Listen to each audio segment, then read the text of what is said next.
sida wiilkan tahriibka adag ku galay Ingiriiska uu u arko in Rwanda loo diro. Maxkamadda sare ee Ingiriiska ayaa soo saartay go'aan ka farxiyay magangelyo doon tiro badan oo dalkaasi ku nool kana galay kanaalka xiriiriya Ingiriiska iyo Faransiiska, kaas oo sharci darro ku sheegtay sharci ay dowladda Ingiriiska ku doonaysay qaxootiga inay ku geeyaan dalka Rwanda. Ra'iisul wasaaraha Ingiriiska Rishi Sunak oo la hadlay baarlamaanka dalkiisa ayaa sheegay inay samayn doonaan heshiis cusub oo lala galo Rwanda. Waxaa jira muhaajiriin badan oo ay Soomaali ku jiraan kuwaasoo soo mara kanaalkaas. Xasan Cali Nadaara ayaa ka mid dadka Soomaalida ee sida weyn u soo dhaweeyay go'aanka maxkamadda sare ee Ingiriiska maadaama uu ka mid ahaa magangelyo doonka ee Ingiriiska galay kanaalka isku xira Faransiiska iyo Ingiriiska. Nadaara wuxuu BBC da u sheegay in uu khataro badan kala kulmay safarkiisa Yurub isagoo maray badda u dhaxaysa Turkiga iyo Giriga, halkaas oo ku waayay saaxiibo badan oo ay isla socdeen oo ku korkoomay badda Mediterranean-ka. Wuxuu ahaa safar aan u bareeray oo khatar lahaa. Waxaan xasuustaa in doomo ay la socdeen saaxiibaday ay ku dhinteen, ilaa haddana markaan xasuusto waa mid murugo igu noqota, ayuu yidhi Nadaara. Wuxuu kaloo sii galay safar tahriib ah oo ku maray ilaa 5 dal oo Yurub ah, kuwaas oo uu ku sheegay in mid kasta oo ka mida uu lahaa halis loo geeriyoon karay, balse aakhirkii wuxuu gaaray dalka Faransiiska. Safarkiisa tahriibka ee Ingiriiska, Xasan wuxuu tilmaamay inuusan ku qancin inuu sii joogo Faransiiska, wuxuuna go'aansaday inuu sii maro kanaalka Ingiriiska, kaas sida uu sheegay in aanu waxba dhaamin marka la eego halistiisa kuwii uu soo maray. Isagoo ka hadlay marxaladii bilowga safarkiisa ku wajahnaa Ingiriiska, wuxuu xusay in doon yar oo ka samaysa bac uu ka raacay magaalo xeebeedka Calais ee dalka Faransiiska isagoo 55 qof oo kale. Waxaan Soomaali ka ahayn 6 ruux halka 49 kale ay ajaanib ahaayeen.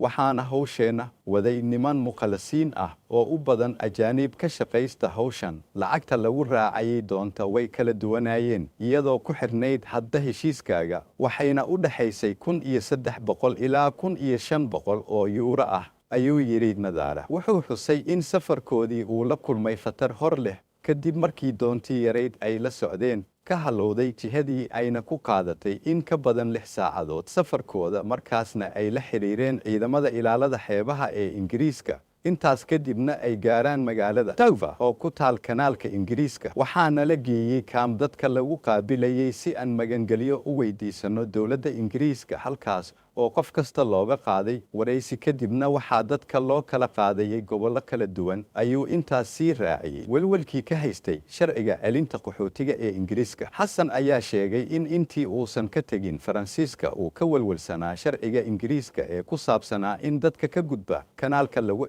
Rwanda, balse ay u ahayd khatar kale oo u bareeray. aniga iyo dadkii kale ee aan wada soconnay ee Soomaalida ahaa waxay nagu ahayd utun nagu taagnayd, sababtoo ah waxay nagu ahayd dhibaato inaan la kulanno celin annagoo marnay safarro halis lahaa ilaa aan gaarnay Ingiriiska. marka waxaan talo saartay alle, ayuu Xasan u sheegay BBC-da. wuxuu sheegay in walwalkaasi uu hayay xitaa markii uu ku sugnaa Faransiiska inuu la kulmi doono dhibaato haddii sharcigaas uu dhaqan galo oo dowladdu ku guulaysato. siduu u arko go'aanka maxkamadda sare ee Ingiriiska, Xasan hadda wuxuu ku nool yahay Ingiriiska kadib magangelyo uu weydiistay dowladda, isagoo sheegay inuu filayo inuu helo nolol dhaanta tii ugu soo hayaamay dalkiisa. go'aanka maxkamadda Ingiriiska waxay ahayd mid aniga iyo qof kasta oo ka soo gudbay kanaalka Ingiriiska u ahayd farxad in dowladda laga hor istaago inay dadkaas ku celiso Rwanda, ayuu BBC-da u sheegay. ilaa maalintii aan imi Ingiriiska waxay igu ahayd nabar igu taagan. waxa uu noqon doono sharcigaas in dadka dib loogu celiyo Afrika keliya. waxaa ku tilmaami karaa waali, waayo waxaan niyad kab in riyadaydii la lumiyo, ayuu xusay. waxay ii ahayd farxad go'aanka maxkamadda iyo midaan rajaynayay in dowladda laga hor istaago in dadka magangeliyo doonka ee aan ka mid ahay dib loo celiyo. waa kuma Xasan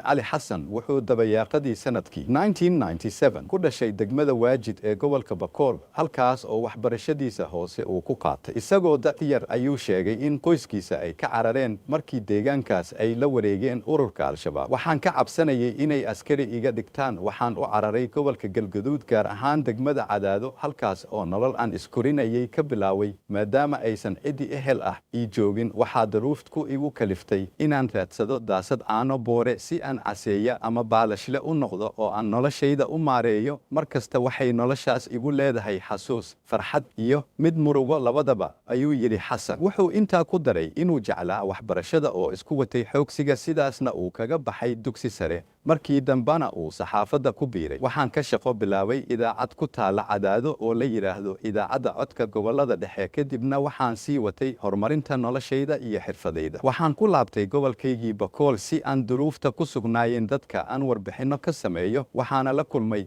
hulaysyo ammaan waana ka soo baxay dalka anigoo ammaankayga u soo cararay ilaa aan Yurub tagay, ayuu intaas raaciyay Xasan. Xasan wuxuu sheegay in uu ka soo jeedo qoys tan yar ahaa, taas ay ku kaliftay in xaalado adag oo nolosha uu soo maray.